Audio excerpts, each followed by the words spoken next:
All right, we are with Karen Cumming, and she is back after speaking to us before about her previous book, which I am going to bring up.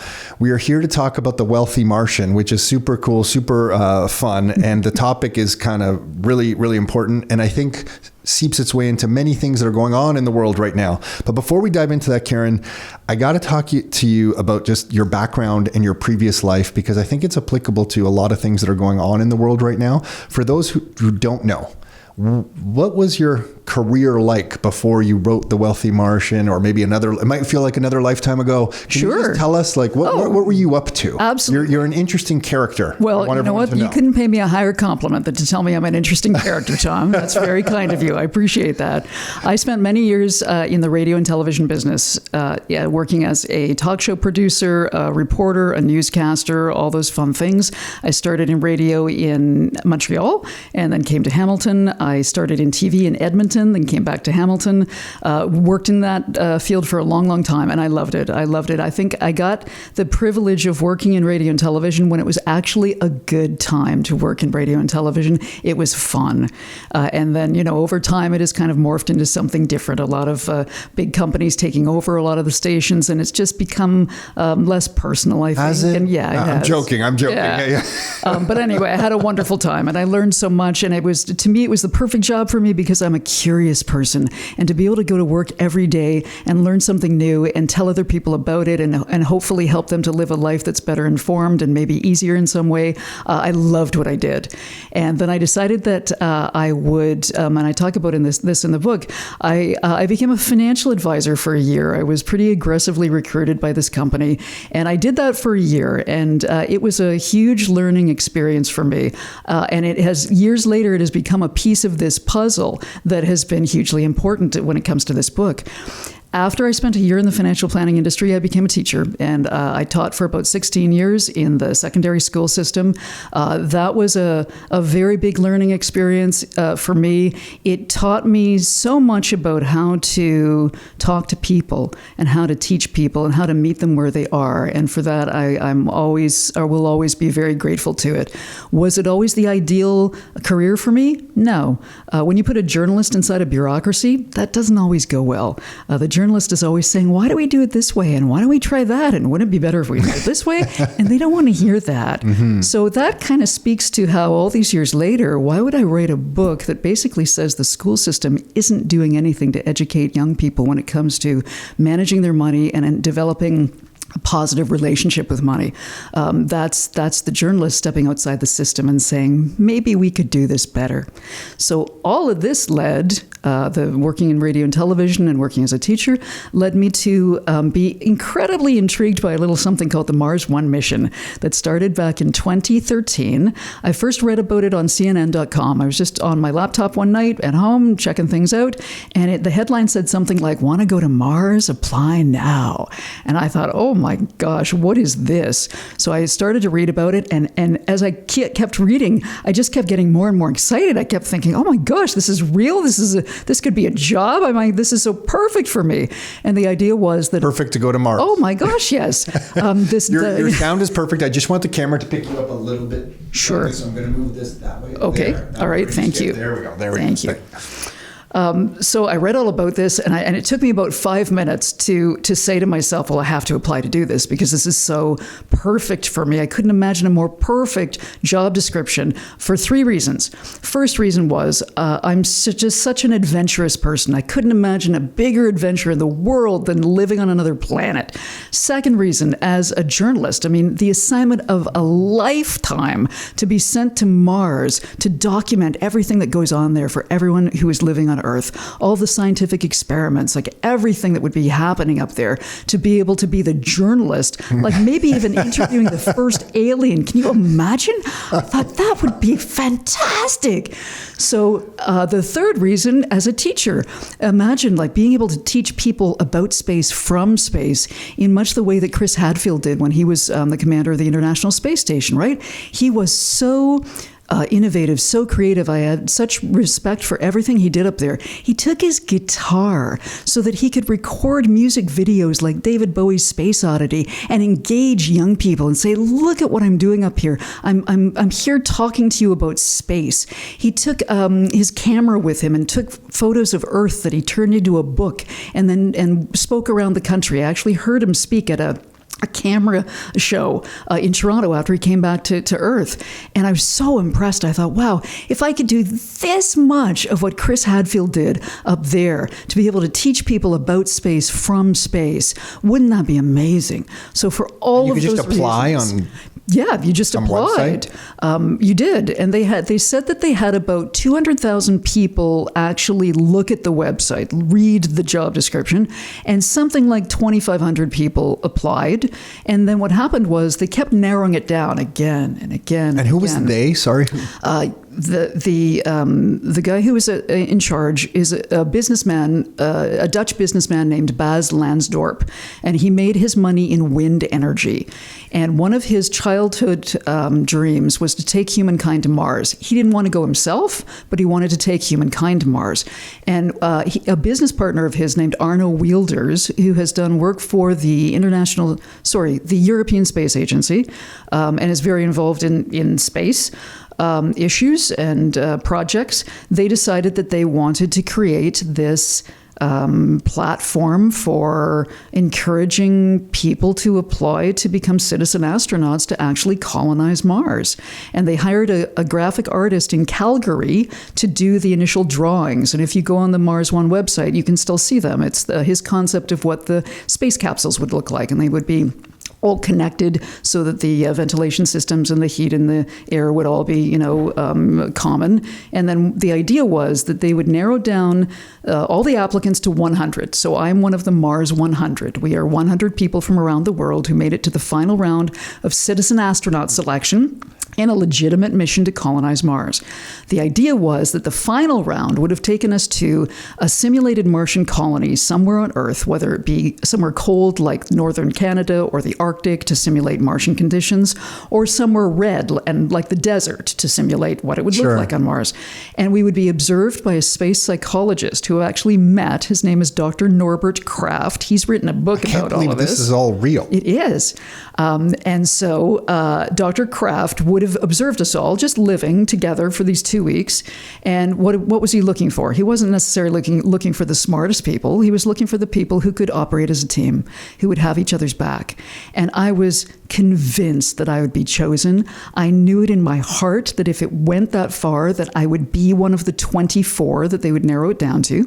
And then we would go into 10 years of training from everything from... 10 years because there was no way to get you to Mars. So the idea was that you're going to do 10 years of training in hopes that there's some mechanism. Well, actually, no. They had commissioned a study through Lockheed Martin. Like they had plans. I mean, what held them back was money. In the end, just ironically, a couple of days before William Shatner actually went into space with Jeff Bezos's Blue Origin, which is in the fall of 21, we all got an email saying that very regretfully they were closing the mission down or winding it down because they simply couldn't find the investors who were willing to fund it, which I think is an issue for most space initiatives. Sure, if you don't have the money, you can't do it, right? Yeah. And it was a one-way trip. They had to sell it as a one-way trip. Would you be willing to never come back again? Later, and you were willing to never come back. I was, and my mother was 94 years old at the time this was all happening. Can you imagine what it felt like the day I had to go to her door, go inside, sit down, and explain this to her? She was like a deer in the headlights. She couldn't understand. So if they had the funding and they had the ability, yes, you were willing to leave this planet. Yes. What? Yes. I can't imagine anything more thrilling, anything more exciting, like the assignment of a lifetime. No, it's quite the assignment. Oh my gosh. You don't know if any of the homework you did would get back. Well, this is funny. A friend of mine who's very into science, he said, I'm so relieved that you're not going to Mars because you probably would have self-combusted in the first couple of, hours of being in the spaceship, or you would have, gotten laugh. cancer or something horrible would have happened to you. Gosh. But you know what? I didn't care. I honestly didn't care. I still don't care. If they called me tomorrow and said it's on, I would be there. I would just be there. That's all there is to it. So when Elon wants to colonize and he needed volunteers, you'd be like, yes, sign me up. Well, I think Elon is looking for a different caliber of astronaut. He's not looking for a citizen astronaut. He's looking for somebody who's really got the chops, who's really got the background and the capability of actually doing the job as opposed to being trained to do the job. But something kind of exciting has happened in the meantime, though.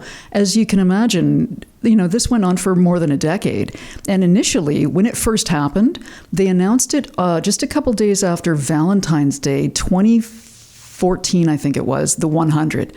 And when I told people where I worked about this, they literally thought I was nuts. Were you a school teacher at this time? Yeah. So they chased you out of there. Well, you know what? Get out. They didn't believe. First of all, they didn't believe I was telling the truth, and then secondly, even hearing it now, it's a lot to take in. It's a lot to take in. It's a lot to take in. I know, but then they just thought I was nuts.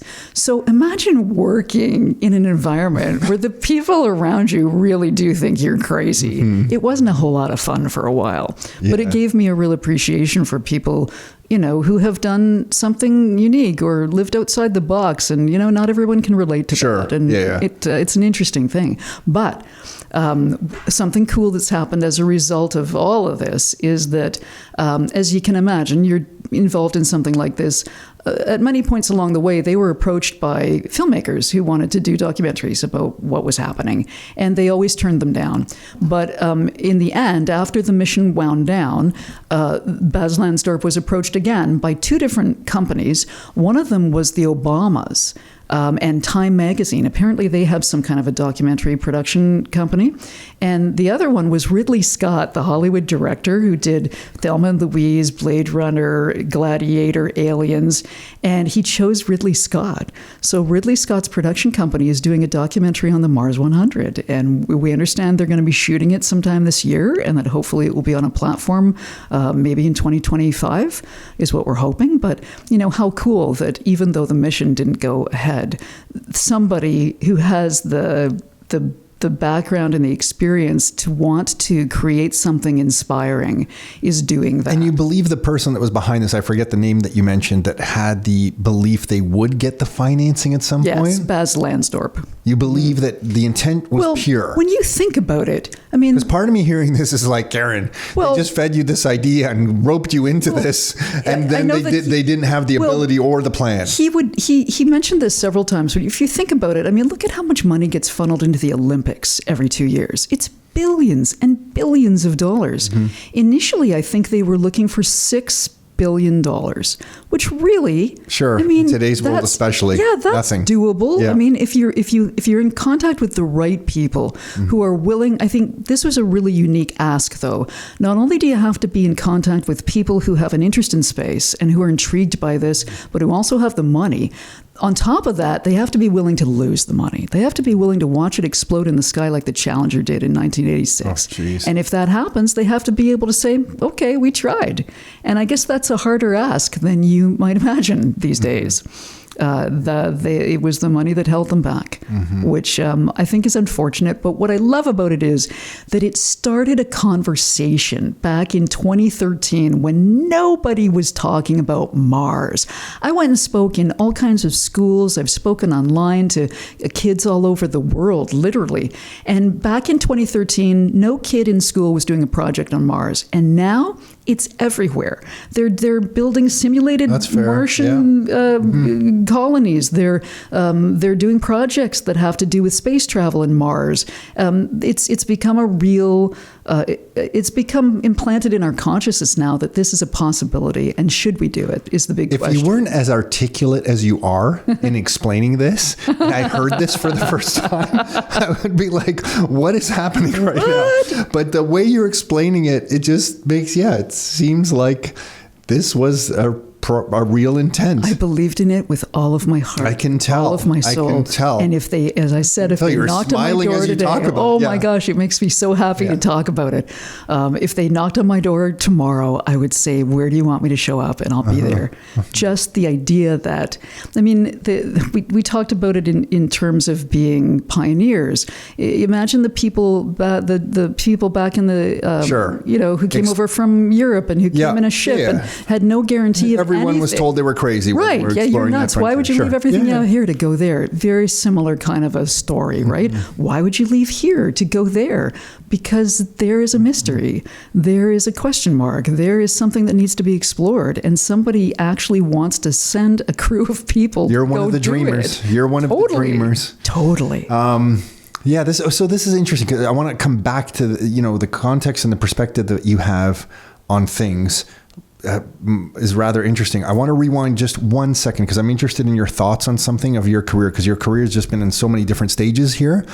From the corporate media side, and I know this is like you're smiling, and now we're going to go back to something that maybe there's no longer any smiling about the corporate media side. I really feel in that era of, and I'm just interested in your perspective, that the fact that the media has changed the way it has is when the internet came in and really started having an influence in the distribution of information. Yes. The revenue model went, unfortunately, to the media not understanding to put up the gates and pay for their content early on to a pay-per-click model, which then required sensational headlines to be able to get the click. So like all the media sources had to get these sensational headlines put out there because they were paid for how many people clicked on their article. Whereas if early on they just put up some gates around their media, we could have protected some journalists who were fact-based journalists. Yes. And people like me, I really believe, would have paid for good news sources. Yes. But I feel like there was a moment in time in the early 2000s where they just caved too early. And to be fair, who knew what the internet was and who knew what it was going to bring?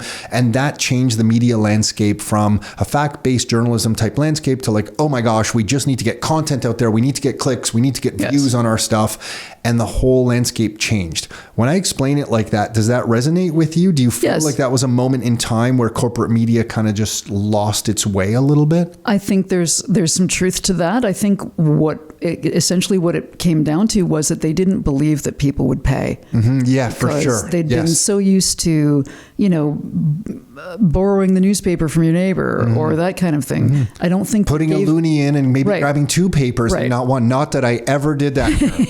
Not that I ever Nobody ever did that. No. Okay. I don't think they really believed that people would pay or pay what they were asking. Because, obviously there's more money involved in producing news online in some ways than there was in producing it on newsprint. Perhaps more people involved, more staff involved, more technology involved. Maybe it would have had to have been more than what people were, like literally, what would you buy the Toronto Star for on a subscription? Maybe 50 cents a day. Would it have cost you 50 cents a day online? Probably not. I honestly don't think they gave people enough credit for valuing the news the way I think perhaps they might have if given the opportunity. And they just said, we're going to do it a different way. And when you were in the media, was there fact checking? Oh my gosh! Like there was what's the structure? Is there a producer of a show? It breaks my heart to see what's happened to news. So many people are getting their news from places that there's no such thing as fact checking, because suddenly everyone is a journalist. If you have a phone and you choose to put something out there, nobody's asking you, did you fact check this, or who can we talk to verify this? It's absent from so much of the landscape right now. And I think people have actually gotten used to just believing anything without even realizing that that's the profession of journalism, is not just learning how to cover stories, but learning how to make sure that your facts are correct. And that's the biggest piece of the puzzle. And if you don't have that, you don't have anything anymore. So why are modern day journalists not seeming to care about that? There's no financial incentive in the workforce to do that any longer? Because I feel like today the modern journalists, to me, on a lot of, I don't know what mainstream would be, but if I say the word mainstream media, I feel like they're just repeating whatever's told to them. There's no, I don't get the sense there's any insight or fact checking. Well, or is there? And I'm blanketing that too broad. I would say in traditional media, traditional television, let's say CTV, CBC, the American networks, all of that. Yes. I mean, the profession of journalism still exists. You have to check your facts. You just can't put any old thing out there and expect expect people to believe it. I mean, a lot of people would suggest that there's fake news on both sides. If you're a CNN kind of a person, there's fake news. If you're Fox kind of a person, there's fake news. For sure. So at some point along the way, the debate gets so confusing that, I just want to take a step back because I don't know, what to say. But honestly, I think most people would be well served to understand that you need to be very selective about where you get your news online, because if you're just scrolling Instagram or Facebook and taking everything at face value, you have to understand that a lot of those people who are not professional journalists, they're not fact-checking anything. They heard something and they're just putting it out there. And what does that do? That just kind of incites a debate that isn't necessary, because you're fighting over something that isn't even proven to be true yet. Why is the art then of critical? Were people better critical thinkers before, or no? The news was just different, so maybe you didn't have to be. Yes, and now you must be a critical thinker. I think that's what it is. People didn't have to be a critical thinker back when traditional media ruled the airwaves and ruled the newspapers, because they trusted that organization. Mm-hmm. The Toronto Star would never lie to me. The CBC would never lie to me. I believe them, therefore I believe everything they tell me. And I think maybe one of the good things that's come out of all the chaos that's been going on in the world over the last 5 years or so is that people are now realizing they must be a critical thinker, because there's so much information coming at them from so many different places. How could you ever know whether it's real or not unless you question it?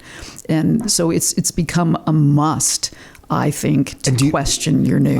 I hope people are becoming critical thinkers. You think they are? I think some people are. Okay. I think so. I think if you grow up in a household where your parents are critical thinkers and they encourage you to be a critical thinker, you're going to be a critical thinker. If you're not fortunate to be in that situation, maybe not. Mm-hmm. And I think the unfortunate thing of today's world is that we talked about this briefly before we started recording, that people are so busy trying to earn a living. Yes. That they just don't have the time to be a critical thinker. So if you're scrolling through Instagram almost as just a mind release, and I know you're just kind of mindlessly going through and you see a couple headlines that confirm a narrative that you believe in, then you take it at fair value and you think that's the truth and you move on with your day. And see, we're talking about that. That's the thing about, let's take Instagram as an example. The algorithm is spitting back at you things that you've already told it that you like or told it that you believe in. So the really, Leafs are going to win the Stanley Cup? That's what I heard. This is what you're telling me then. The algorithm is confirming this. Yes, it is confirming everything you've believed your entire life, Tom. The Leafs are going to win the Stanley Cup this year. Oh my gosh. I want to be there when it happens. Go on. Sorry. Yes. Go on. I cut you off. Yes. The algorithm is confirming. Yes. But a lot of people, I think, are blissfully unaware that the algorithm is just tossing back at them what they've already told it they believe, what they've already told it they want to read about. So people aren't being exposed to different viewpoints because the algorithm isn't in the business of exposing you to different viewpoints. It wants you to feel addicted to the platform, and you're going to feel more addicted the more you read things that confirm what you already believe. Mm-hmm. It's crazy. We live in a crazy world. We do. And the thing that I just want to put this out there, the thing that I miss about newspapers, as we were discussing, is that I would read the sports. We used to get the Toronto Star because my parents would subscribe to the Toronto Star. Mm-hmm. And I would read the entire sports section, like back to front. And I would even read the section on the Blue Jays because I didn't really follow the Blue Jays. But after I had exhausted everything else, I would read about the Blue Jays. So I actually started to follow the Blue Jays and, Roberto Alomar and, oh my gosh, we're going to win the World Series and that whole thing. But then after I exhausted the sports section, I would then begrudgingly kind of go to the other sections of the newspaper and read some opinion pieces, some editorial pieces, some on world politics and business and what's going on in the rest of the world. And it would expose me to different ideas that now I find I can exhaust myself on Toronto Maple Leaf articles for, 24 hours a day if I so chose between videos and articles and stuff. And you don't get exposed to these other viewpoints, others that maybe I didn't even agree with, but I would read. Do you remember the whole editorial thing? Was that in the Globe and Mail or the Star? Like somebody would present some view on the world politics and someone would present the opposing view. Was it like a thing in the newspaper? It might have been. It might have been, yes. And I just remember reading both sides of a story and thinking, I hadn't really thought about that. Right. Whereas now you don't really get exposed to that. Maybe it's coming back a little bit in some podcast long form format that's not the mainstream where people are debating it, to be fair. Yes. But in the mainstream, that's kind of I feel like it's lost. It just feels to me very sensational And news. people don't even say to themselves, well, maybe I should expose myself to other points of view. So instead of just reading the Star, maybe I should read the Sun once in a while and see what they have to say. Maybe the Globe and Mail would weigh in a different way. I don't think, you talked about people not having time. I think that weighs into it. If you don't have time, you don't have time to read 3 newspapers. So you pick the one you like, you read that one. Yeah, and that's why I feel like your book, I want to talk about your book here because it's really important, because I think time comes back to money. So I want to talk about that. But before we do, what do you think, the next 5 years in this world then, with the information being dispersed the way it is, yes. Where are we headed? In general? Yes. Wow. Like where it's what are we, 2020? So in 2030, yes. You and I are sitting here. Yes. And what the heck happened over those 6 years? You know what? I hope you and I are lucky enough to be sitting here in 2030, because when I look at news, and I look at it very rarely, but when I do look at news, there are so many catastrophes that are layered on top of each other right now, starting with climate change. And literally the world is either on fire or it's underwater. And I asked myself, in 6 or 7 years, will we even still be here? I think we're going to be fine on that one. You think Al so? Gore told me Miami was going to be underwater in 2019. So the whole climate change thing kind of gets to me, because I'm anti-pollution. I'm don't we just already have laws we can enforce? I don't really want to pay a tax for climate change, which is this abstract thing. How about we just raise money to go to the river here in Oakville and clean the freaking river? So so I'm very pro anti-pollution, garbage. Let's not have, cars that spit out bad gas. Environmentalist. Yeah. Yes. The way it's being labeled now, honestly, I feel like it is just fear-mongering. And that is the media feeding into people's fears, right? To make people afraid that the world is falling apart. And I think they're doing a good job of it, because I think a lot of people are afraid the world is falling apart. You're right. They're good at something. They're very good at it. Okay, yes. So you're mentioning just that you're seeing a lot of potential problems out there. Environment. Certainly world politics. Look what's happening in the world right now. There are multiple wars that we thought would never happen again. What's going to happen with those? I have no idea. They've been going on one of them's been going on for years. But, those things aside, all the catastrophes aside, I like to think that in 10 years, let's say, technology will have actually shown us its good side and will have helped us more than it is holding us back. One thing that I do notice, just having been a teacher, and I still see it today, is this addiction to the phone. There's a generation of people who are completely and utterly addicted to the phone that's in their hand, to the detriment of human relationships. They'd rather look at the phone than talk to the person beside them. I hope that is different in 10 years. Would that be the same? I like what you're saying. I'm just trying to play devil's advocate a little bit. Would that be like parents in the 80s saying their kids are sitting close to the TV and watching too much TV and should be outside? I don't think so. For me, it comes down to this total absence of attention span. They have no focus, no concentration in a classroom, no attention span, because they have this thing in their hand that entertains them 24 hours a day with video, moving images, funny things. My attention span, I could sit down with a book, easy 90 minutes, easy, not interrupted. And now I find once I get past 20, 30 minute mark, I'm should I check my phone? Is there a message I've missed? So my own attention span, and I like to think I have some great control over it, greatly diminished. And you weren't even born when all this stuff existed, right? This generation, it's all they know. When they were little, there were phones. And so the phone is their friend. But is it really their friend? If it's distracting you to such a degree that you don't even know how to talk to somebody who's sitting beside you on a bus, you don't know, you can't, be a human who cares about other humans. I think that's what's missing now. And I hope 10 years from now that we're able to bring that back around, and that we'll still have technology, but people will understand that it's the people that are the most important element of the equation and not always the technology. Damn, I hope you're right. I think we won't have learned that lesson I hope you're right. Like, what would it take for people to realize that? Like, it would have to take something bad. Well, you know what? I thought a pandemic would have done it, but a pandemic seems only to have added fuel to the fire. It isolated people, and they depended on this thing in their hand to feel connected. But ironically, you feel connected, but are you really connected? Are you really connected to people, or are you just connected to the thing in your hand that's showing you the people? So this is going to sound horrible. So then it would take something devastating, like a massive global war, that where people go through some stage of suffering well beyond what a pandemic was, to then realize, oh my gosh, it's my local community, it's my local people, so. It's the person right next to me that matters. I think so. I think it would take something. I know it's horrible what I'm saying, but it feels like, yeah, you're agreeing. It takes something big. I think that the generation of kids today have never encountered true hardship. They don't understand what it is to be resilient the way my parents were part of the greatest generation. My dad was in the war as a merchant marine. That generation understood how to go through hardship and rise above it and be resilient. And now I don't think kids understand that because they've never been presented with anything other than the pandemic, which I understand was severe, but something like a world war that really just brought everybody back to what's important. Jeez. It's wild times.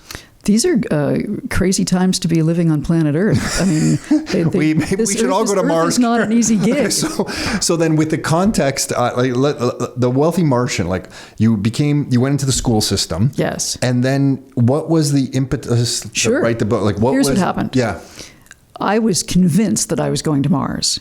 I can tell. Utterly I can convinced. See. When we talk about the corporate media, you get sad. I can see it. When we talk about going to Mars, you get happy. Very clear. It's night and day. I'm glad you picked up on that. That's very nice. What happened was, here I am, totally convinced I'm going to Mars. And when you feel convinced that you're leaving a place, whatever place that is, whether it's Earth, whether it's a party, whether it's your home, you're going away for summer holidays, whatever it is, you start to pay attention to everything around you and notice it. Like, what's great about this place that I want to remember? Look at all the things we do so well, like thousands of things that Earthlings do so well. You talk about the Leafs, professional sports, amateur sports, where we create amazing films and animation and documentaries. We create plays and poetry and art and all these food, all this amazing stuff, right? Who wouldn't want to spend time on Earth, right? But then, as I'm noticing all these great things, I'm looking around me and I'm noticing a few things that we don't do so well. And one of the things I believe we could improve on is helping people to understand that this idea of mindful living, meditation, self-care is really something that we have to take to heart because, we're starting to do a better job of it now, but I really think we could improve in that area. And we did during the pandemic. Interestingly, the schools struck committees that came up with material that they asked the teachers to teach to help the kids with their mental health and with, navigating this weird time in history. But once the pandemic was over, it all disappeared. So I thought that is certainly one thing we could do better. But the other thing was, I knew, because I'd seen it with my own eyes, that we could certainly do a much better job of teaching young people, and all of us really, about how to manage our money, how to develop a positive relationship with it, how to feel deserving of money, and also how to invest money in such a way to start very small and to build it into something huge over time. I was inspired in that regard by a gentleman that I saw speak during the pandemic. His name's Derek Foster. Derek Foster retired at 34 because at the age of 18, he understood what dividends were.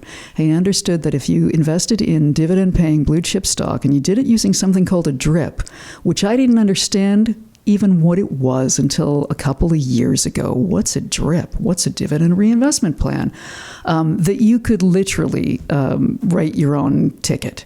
And he's written books. I heard him speak several times. I met him in person at a conference. I read several of his books. I said to him, if middle-class people understood the concept of the DRIP, could it literally change their lives? And he looked me in the eye and said, yes.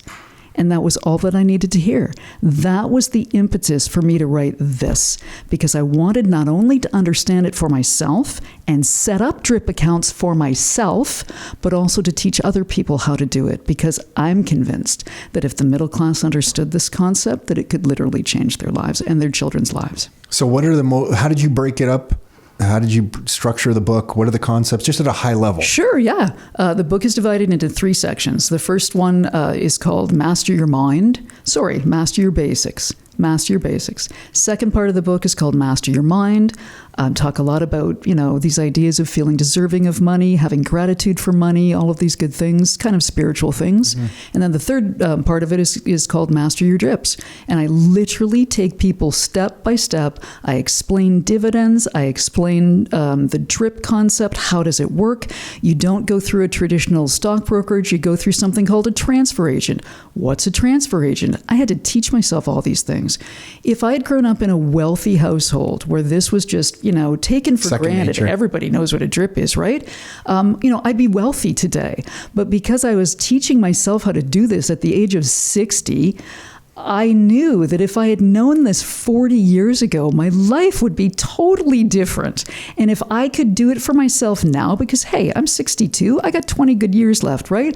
I could start building a nice little... You're going to 100. Am I going to 100? Yeah. Okay, let's say I'm going to 100. 38. I got 38 more years.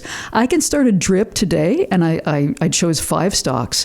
And I started the drips last year for them all. If I consistently fund those in a small way, fund those drips, for the next 20, 30, 40 years, look at the money that I'm going to have. But if I can teach somebody who's 10 years old now how to do this, in much the same way that you would talk to people about real estate, investing in real estate, this is something people can do in a small way to start small. But the most important part of it is to understand what a dividend is and why it's such a powerful thing. I start each chapter off with quotes from, lots of different kinds of people. One of them being John Rockefeller, who said, basically what he's saying is, my favorite time of year is when my dividends roll in. I can't wait for dividends. Rockefeller was the richest human at the turn of the century. He was worth something like $900 million US because he ran an oil company. But dividends were what got him excited. Well, guess what? If John D. Rockefeller got excited about dividends, isn't that a big clue? Like, isn't that just screaming for us to investigate and say, well, if Rockefeller thought dividends were the greatest thing in the world, then why do I not understand what a dividend is? And maybe I could put a dividend to work for me and my family, and maybe this could help us moving forward. We'll never be Rockefeller, but wouldn't it be great if we could invest like Rockefeller and understand what he understood about money back then? And why such a big part of the book on the spiritual side that you mentioned, the mindset? Sure, yeah. Well, I'm just going to flip through here and take a look at some of the chapters. Is that from part of your own history? Yeah. I mean, I've done a lot of spiritual work over the last 10, 15 years, studied to become a yoga and meditation teacher, started a website that's all about mindful living, meditation, self-care, all that good stuff. Just the idea of... feeling worthy of money and visualizing yourself having money. These might sound like woo-woo kinds of concepts, but, they've been around for hundreds of years. Einstein talked about imagination being more important than knowledge or reality. This is one of the smartest human beings in history, giving a big thumbs up to actually sitting down for a couple minutes every day, closing your eyes and visualizing what you want. These are simple things, but, here's an example. There's one called Hop on the Gratitude Rocket. So, show gratitude to the universe for the money that it's given you and visualize the money that you want to have in your life. But what about thanking your money? There's a Japanese author named Ken Honda who wrote a book called Happy Money. He's written many books, but he's kind of the king of money in Japan. He helps people to develop a positive relationship with money. And he actually does this practice, and he encourages other people to do it too, that if you're let's say a lot of people don't carry cash these days. I understand that. They use a debit card. But let's say you have $20 in your pocket and you go out to treat your friends to a cup of coffee. As you pay for the coffee, silently thank that $20 bill for what it's done for you in your life as you pass it over to the person who's receiving it, and ideally, the person receiving it would be thanking that money for what it's doing to help them in their business.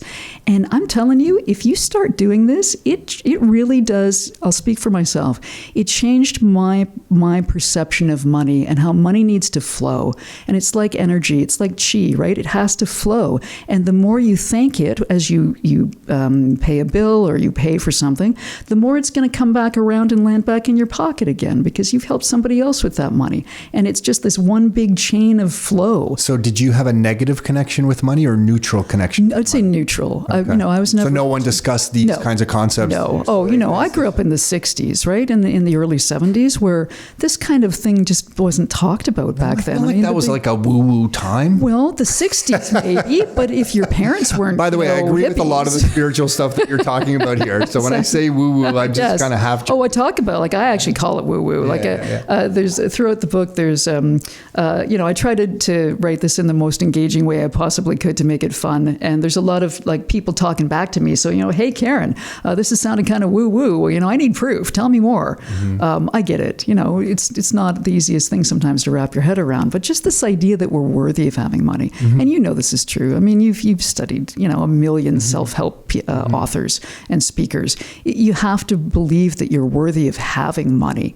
And I think people are attracted to energy. So if you raise your personal energy to a different level or maybe higher than where you currently are at, people are just naturally attracted to that. And money kind of flows to that as well. So, but think of the people who've never been exposed to that idea. Yeah. I mean, Nikola Tesla talked about everything being energy, and if you want something that's vibrating at a different frequency, the only way to do it is to raise your vibration to match that frequency, and then it's yours. He actually talks about this, like one of the great scientists in all the world. But if you grow up in a household where nobody ever talks about that sort of thing, or nobody ever reads books about that kind of thing, you're never exposed to that idea that if what you want is vibrating here, but you're down here, all you have to do is raise the frequency, and now suddenly you're vibrating at the same level, and you walk into it, it's yours.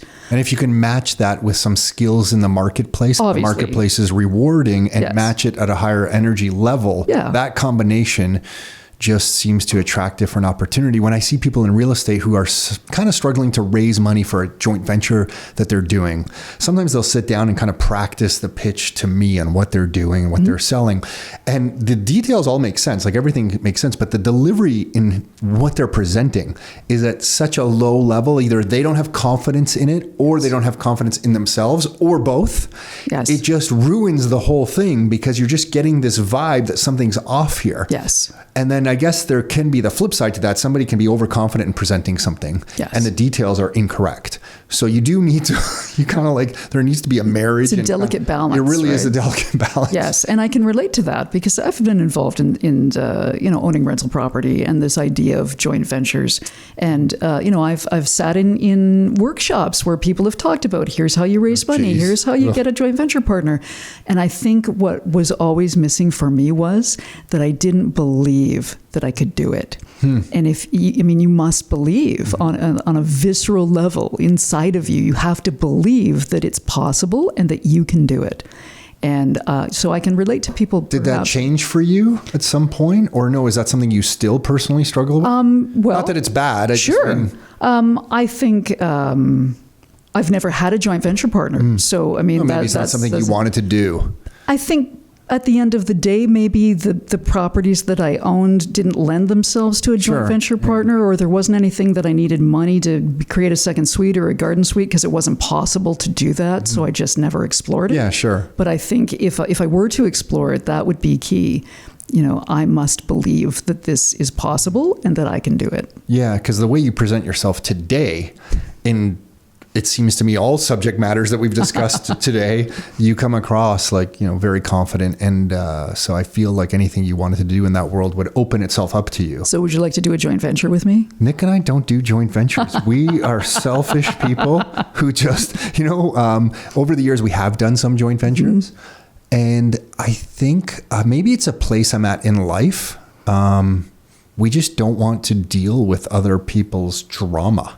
So the joint ventures that we have been involved in over the years, sometimes to us, like for example, if a property needs a certain repair, we just immediately do the repair. Yes. It's kind of like, okay, like, yes, we hadn't planned for that. It's miserable that we have to spend this money, but like, it's the right thing to do. Just, right. We have to do it. And some joint ventures over the years, not all, but some that we were involved with, there was some hesitation to spend some money where it was just very clearly needed to be spent. Yes. And then it just created this whole energy around that particular investment where it was just a drag. And I was waking up multiple days in a row thinking about it. Yes. And we both have this rule that if we wake up multiple days in a row thinking about a problem, we either need to fix that problem or get rid of the problem. So joint ventures didn't lend themselves to, you know. I think potentially a little bit of that played into my situation too. Just, you know, I was envisioning what could go wrong instead of maybe what could go right. Yeah. And so, we're not big joint venture people ourselves. That might be surprising. Fair enough. People to hear. It just didn't fit with my life. Yeah. It's my life. So I just wanted to kind of run it a certain way. I'm actually feeling much better about it now. Thank you. Yeah. I don't know. It's just like, I think, you know, once I personally set down the terms to my life, like this is how I want to live and this is how I don't want to live. Things changed for me. Like I remember being pretty broke in my 20s and scrambling for, you know, some cash and thinking like, okay, this is enough. I've gone to school. I've kind of seen my family go through some financial ups and downs and some hardships to the point where, you know, CRA had frozen our family bank account and we couldn't pay for the utilities in our house in the 90s. It was like rough times. Yeah. And I just kind of hit that moment where I decided I'm not having this happen anymore. Like this is it. I'm changing as of today. And then starting to save some money and put some money aside. And now, because I was definitely the person that all the money came into my life, I just thought, oh, more money will come in. I'll just quickly spend all this money and I know it's going to be okay. And I thought, okay, that doesn't work anymore. I need to change things. And then that just extrapolated out to my whole life that, you know, I'm just going to do things the way I want to do them. And I'm not going to kind of compromise in that regard. And ever since I made that decision, my life's been really good. Wow. I love that. I love that story. That's fantastic. Well, I mean, there's ups and downs through the story. It's not like it was a perfect story. Yes. You know, when we started this business, the first 5 years of starting Rockstar was just like a horror show when it came to cash flow and, you know, personal financial, you know, struggles. It was really, really tough, but we kind of got through it. But isn't it interesting how people never focus on that? They focus on where you are now. For sure. They don't realize everything that you had to go through. Oh my gosh. When I look back on what we had to go through to be sitting here with you today, oh my gosh. So Nick and I had, like, our first office was a closet. I remember you telling this story. Like it was a closet. And then, you know, I was taking money. I'll just never forget. I was taking money from my credit line on our family house to pay for the property taxes on that house. And for whatever reason, I knew that was just a moment for me thinking, okay, like, yeah, I'm going to do this because I have to, but this isn't a great financial strategy. No. Taking money from the house to pay for the property taxes on that house. Right. So, it was just like a long kind of journey. And if you kind of just stick with it and do things and put money aside, things tend to go out. And if you know how to reinvest in dividends, if you know how real estate works and you have some of the education, kind of things work out. So to me, the question is, why does the school system not teach us this? Do you ever wonder that? I mean, it's been going on for decades that the school system has not. There's no dedicated course that I know of in personal financial management in any school that I've ever seen where I've taught, and I've taught in a number of schools. You brought, I mean, you know, not to get all conspiratorial with you, but you brought up the Rockefellers. Of course. Some people think the Rockefellers, you know, mapped out the public school system and that it was kind of just by choice, that maybe it wasn't a nefarious thing. Or maybe it was just, you know, hey, we need to educate a certain amount of people so that we can have some employees for some of the businesses we're running. And maybe it wasn't intentionally omitted. It just wasn't important at the time. So like, I could believe that. Oh, I fully agree with that. I believe that. And it just never entered the school system. So my question is, that was a long time ago, right? I mean, time has marched on. We've evolved. But our school system and I think our political system has not evolved to the point where they would like to do what's right for the people as opposed to what's right to do for, you know, the people who already have lots of money.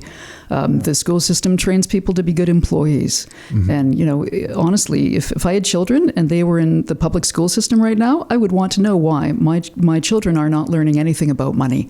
Because of all the things you could teach somebody, it's great to learn how to write an essay and how to make a Muskoka chair in shop class and read Romeo and Juliet. Something. Totally. I mean, those are important things for to make us well-rounded individuals, right? But of all the things we could teach young people in school, money, it seems to me, is one of the most important things that we could ever do. And honestly, I won't say there's zero of it, because the government will point to this fact that they added some tiny elements of financial literacy into a number of different courses a number of years ago. And if you go online, you'll find this document that talks about how, let's touch on this in English class, or this in science class, or this in wherever class. And even at that point, it's up to the teacher's discretion whether they do that or not. It's in some document, but if they don't feel like doing it, they're not going to do it. There's no dedicated course in school like grade 9 English is everybody has to take grade 9 English. Why should there not be a grade 9 personal financial management mandatory course that everybody has to take, just to give them the basics, to understand that maybe it's not a good idea to get a credit card as soon as you get out of high school, even though it's great for your credit rating. But if you abuse that credit card and suddenly you're in $5,000 of debt, what are you going to do now? The credit card company doesn't tell you about that. And if nobody in school tells you about that, that's not a good situation. I remember making minimum payments on my CIBC Visa for so many years. $34 is all you have to pay. $34. Meanwhile, my balance is just growing. 24% interest or 18 or whatever it was. Imagine 24% interest. With my OSAP loans on top of all that. Totally. And ask a young person now, do you understand how credit cards work? That if you don't pay it off in 3 weeks or 4 weeks, suddenly you're slammed with a 22% interest charge, and it's daily. So that interest accrues every single day. Now you're paying interest on interest. Do you understand that? They don't understand that. Nobody teaches them that. It's not in the best interest of the banking industry for middle-class people to be well-educated. It's really not. And I think, there's no incentive for the government. I'm just thinking, just as you're speaking, I'm thinking, oh my gosh, there's no incentive for the government to educate the population on this, because then everybody would be questioning the deficits that we're running at the government level. Who finances the deficits? The central banks, the banking system. And it just makes you question the whole freaking system. And it's a shame, because it's the middle of everything we do is money, but we don't understand how money works. And in my very humble opinion, I believe the government loves that the younger generation is addicted to social media and to their phones, because everyone's so distracted. They have no focus to ask the government, what about that deficit? Or what are you doing with money? Or, hey, Tiff Macklem, how come the interest rates have literally doubled for people with investment properties, and suddenly it's not a sustainable business for them anymore? Nobody has the focus or the time to be able to ask those questions, because they're all so busy scrolling Instagram and looking at cat videos.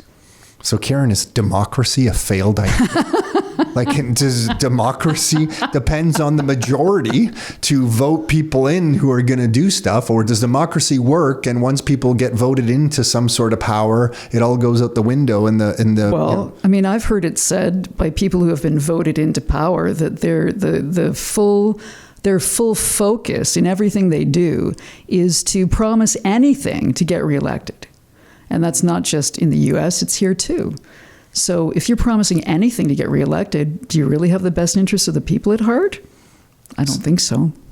So democracy can't work? I think it's a system, but it's a flawed system. Feels like a flawed system to me, in that, we, at least partially, in one small area of the whole system that we could discuss, is that once you have a bunch of regulations come in, I feel like we need to have a 5-year window on these that they automatically expire. Otherwise, democracy just layers in all this bureaucracy on top of the population, where it just kind of hinders things at all levels. You can't turn left or right because there's some government rule somewhere that's preventing the school system or private enterprise or, some entrepreneur entrepreneurs to do something. That almost democracy needs something that, like any new law that comes into power, is re-voted on in 5 years. Otherwise, it automatically expires and it's null and void. I think that's a great idea. Because I feel like there's just this big fat book of regulations. Like we all have the tax code. Just think of the tax code. Oh my gosh. You know, all of it. Like it just needs to, I feel like democracy just gets too heavy. But the catch-22 is that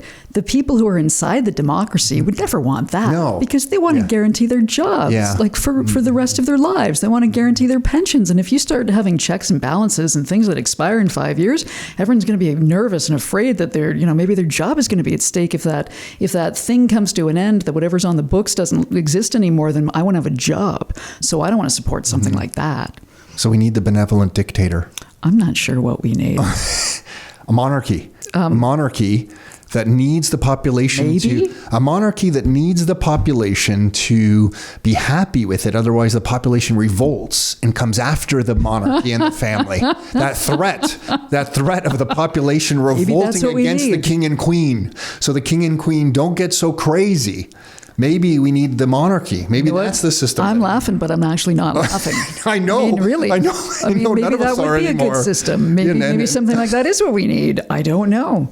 All I know is that, after that first book came out about the long-term care system, I was, pretty passionate about advocating for what was going on in long-term care homes and, talked to a lot of people and went on radio talk shows and all that sort of thing.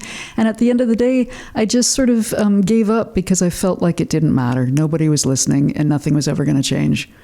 That's really the... So for anyone listening, just the full name of that book is The Indispensable Survival Guide to Ontario's Long-Term Care System. Yes. And that would be for anyone who has a family member perhaps entering that system or looking to try to enter that system. Yes. If you need information on this, because to me, this is really a black hole of confusion for everyone, that book is absolutely phenomenal. I'm sure it's just on Amazon. People it is, grab yes, this book. yes. The Indispensable Survival Guide to Ontario's Long-Term Care System. Thank you very much. That is like I feel like you produce this resource that is going to, people 2 years from now will find it and just thank God that they found it. So I like to think that is how they would feel. You put together something indispensable there. It's super kind of you to say that. We just felt that our family struggled so much with guiding our mom through long-term care. It was a complete nightmare. There is no information there to help people, to guide people. Nobody takes you under their wing. There's no colorful brochure that they hand you. Put on some weird waiting list. You don't know what's going on. It's the things you have to understand are just off the charts ridiculous. And even today, that book, I would assume it's like still very applicable. Oh, yeah. Well, yeah. I mean, obviously after the pandemic, there'd be a few things that perhaps have changed, but for the most part, everything stands. I mean, and there's some broader issues there just in terms of, caring for yourself in the midst of what you're going through, and make yourself a priority so that you don't burn out, because your job is to care for somebody else and to get them into the best possible place. And if you're so stressed out by the bureaucracy that you can't do that, then you're not doing anybody any favors. So I know we're switching topics just a little bit there, but I think it is so important. What would be the one or two things for anyone stumbling upon this, that you've written this book, for them to consider, aside from grabbing the book? Sure. If they're going down this path, that come to mind for you still? One thing that I like to say to people is, because a lot of people don't want to buy the book. It's like when someone tries to convince you to buy a book about writing a will. Nobody wants to buy a book that's forcing them to confront this idea that at a certain point along the way, you're going to have to go through a really unpleasant experience, and you better be prepared for it. So there's a bit of resistance there when you're trying to convince people they need it. I like to say to them, buy a copy of the book, put it in a drawer. I hope you never need it. Yeah. But the day that you need it is the day you're going to bless it, because it's going to help you so much. I mean, it's the best $20 you're ever going to invest in anything. If I could say one thing, I would say on the cover of the book at the top, it says proactive and prepared. The whole idea behind the book is to encourage people to treat this like some homework that you got to get out of the way right now, so that down the road, you can feel confident that you have been proactive and you are prepared for whatever might happen. So, one of the things that you can do in order to do that is to realize that if a loved one of yours were ever in a situation where they needed to go into long-term care, whether it was from the hospital or from their home or from a retirement home, let's say, The expectation is that you have a list put together of your preferred long-term care homes that you can give to the care coordinator so that they can try and give you your first choice. What we didn't understand is, and what a lot of people don't understand is, it is totally on you to make the appointments to go look at those homes, tour those homes, talk to people in those homes, try to figure out whether this is a good home for your loved one. It's your responsibility. Nobody helps you with it. Nobody gives you any kind of supporting documentation or checklist or brochure, like nothing. There is nothing. And when you come to that realization, like I just remember my sister and I being so crestfallen, we realized there's no help. There is no help. And if you're looking for help, good luck. I don't know where you're going to find it, because the care coordinators, they're so busy trying to, help as many people as are on their lists that they have to help. They have no time to hold your hand. And this is an experience in life where you truly need someone to hold your hand, because it's hard. And nobody talks about that. Nobody tells you about that. The government, in my opinion, should be spending some of our dollars on hiring health promoters who could go out into the community and explain this to people, educate people, help them understand what's involved. But they don't do that. They just let people flounder and, fly by the seat of their pants. Well, I can tell you, this is one life experience where you don't want to fly by the seat of your pants. You want to be prepared for what lies ahead. And that would be one of the biggest things, one of the biggest favors I think you could do for yourself would be to tour some homes now. Get that out of the way. Get a list together. Maybe your mom or your dad or your grandmother or grandfather, they're in perfect health today, but maybe 6 months or 6 years from now, something happens and they're not. You've got that list because you went to see those homes, 10 years before, and you know the ones you like, the ones you don't like. You're ready. You cover so much ground, and I meant that when I said when we started chatting that you're an interesting character. You are able to articulate a lot of different concepts really well, Karen. So it's really a pleasure speaking. It's a pleasure to joust with you. I feel like maybe sometimes we just have to get out to people who are interested, that you just have to stop stop considering the government's going to help you at all. So when it comes to finances and what you're doing, the Wealthy Martian, when it comes to long-term care, when it comes to nutrition, when it comes to everything. It's a great point. I had some health issues a while ago, and it made me question kind of like the whole food pyramid and what I was eating. And I was just, I thought like my whole healthy whole grain cereal was like what I was going to eat for the rest of my life. And then I was doing the right thing. And I realized, oh my gosh, surprise, this is all wrong. So maybe it's just that like we can't depend on the government for much. No. For nothing. We can depend on them for nothing. Because people think that someone's going to come and save them. Yeah. And no one's going to come and save you. And we've kind of created a society where it's just like, oh, well, the government should do this. Right. And the government's broke. It can't. It's maybe not incentivized to do anything. Right. So it's just going to get a lot of people pointing fingers and more you know and what? more. I used to waste a lot of my time. In retrospect, I see this now. I used to waste a lot of my time railing at the system, calling the MPP's office, talking to them about what's going wrong and why aren't you doing this?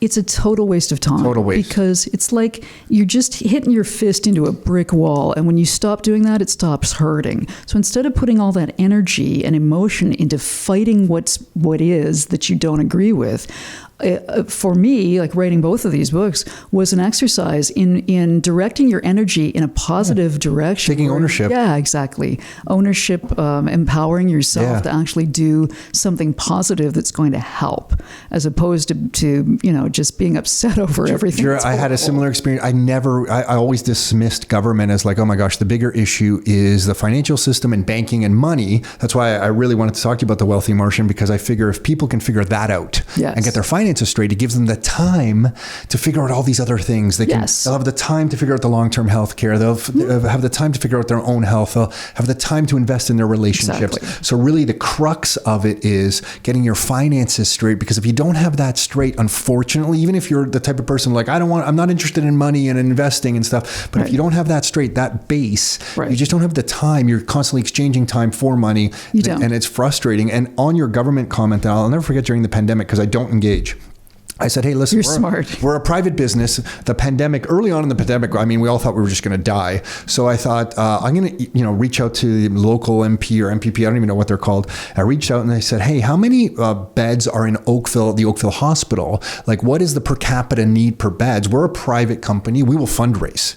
So like if we need more intensive care beds at the hospital, like I don't know how much these cost. Is it $1 million or $2 million for one? Like I don't understand. Can you tell us a number? And if you would like for the, we will direct fundraise in some coordinated fashion. Wow. Can you tell us? And I just got like these template answers like we don't, we're doing the best and I don't even know. It was just ridiculous. It was like the answers were ridiculous. They were completely ridiculous. And I remember going back saying, okay, like, well, how many beds do we have per capita in this region? Mm-hmm. Like, how many do we have? And like, what's the target? Mm-hmm. Nothing. No. And I just remember thinking, oh my gosh, like, yes. I'm like proactively trying to be of assistance here. And maybe I'm being a nuisance because they're busy with other like global pandemic problems. But I thought, this is crazy. We don't even have a metric. We don't have a metric that we can share publicly for this region on how many healthcare beds we have per capita and how many we should be targeting to. And the idea that you would want to be volunteering to fundraise is phenomenal. But when I hear your story, this is very familiar to me because I think it's the same thing that happened during all this long-term care situation when I was kind of, in that situation. How can we help or what can we do better? They don't want someone to point out that they don't have it under control. Sure. Yeah, exactly. It became very clear. That became very clear. That's the bottom line. Yeah. You can. Because if I had the metric, if I had the metric, then I could say, oh my gosh, why is it so bad? If they give you the metric, then you have the power. Yeah. And they don't want to give up the power. And in this case, power is knowledge, information, right? So we're not going to tell you how many beds in the hospital, because if we tell you that, then it's going to wind up in the media and then we're going to look bad. To me, it's all about them not wanting to be perceived, to not have things under control, and to therefore look bad. That's it. And how sad is that that's the state of our political system? Karen, I'm nominating you as a benevolent dictator who takes over Canada, okay, and runs the whole show. So The Wealthy Martian, I guess, on Amazon. Yes, on everyone Amazon, can find Indigo. It's on many platforms. And one thing that I'll say about it is that it's not just a book. It's also a workbook that it's beautifully put together to journal at the end of each chapter, and at the end of each chapter also I put it out there. There's Earthling thinking. This is how everybody thinks. There's Wealthy Martian thinking. Here's the way you could think and might make your life a little better. And now it's time to reflect. Which would I rather be, an Earthling or a Wealthy Martian? And then do a little bit of journaling about whatever the topic of the chapter is. I think that's really the strength of the book. It's not just a book for people to read. It's a book for people to work through. And even sit with their kids and talk about it and do the exercises together.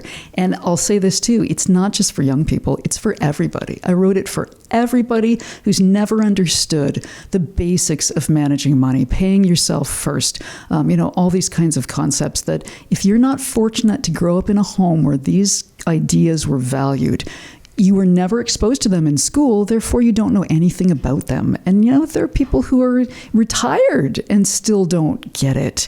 They still don't know what they should be trying to do for themselves to make life as easy as possible, because the system doesn't tell us, I retired 2 years ago, and it's not until you're on the other side of it that you really get it. Like, I need streams of income. Like, how much is coming in? What is this inflation? Exactly. Where is this coming from? That's when the education begins, is the day you actually retire, because most people retire because they can't take their job one more day. Sure. And I was teaching a job where I knew that for my health I could not continue to do this work because it was so stressful, so the workload was so overwhelming, and there was so little help for anybody. So it wasn't even a question, are you going to retire from this job or not? I knew what the answer was. But once you actually pull the trigger, that's when you realize, wow, I really got to get this under control. And if I had this under control when I was 25 or even 20 or 15, look how different my life would be right now. You talk about your life, your terms, right? To me, that's what this is all about. Agreed. If you can start young and understand the power of compounding and how time is your friend. But in school, nobody tells us this. Nobody. How is this possible? Nobody talks about this in school. Come on.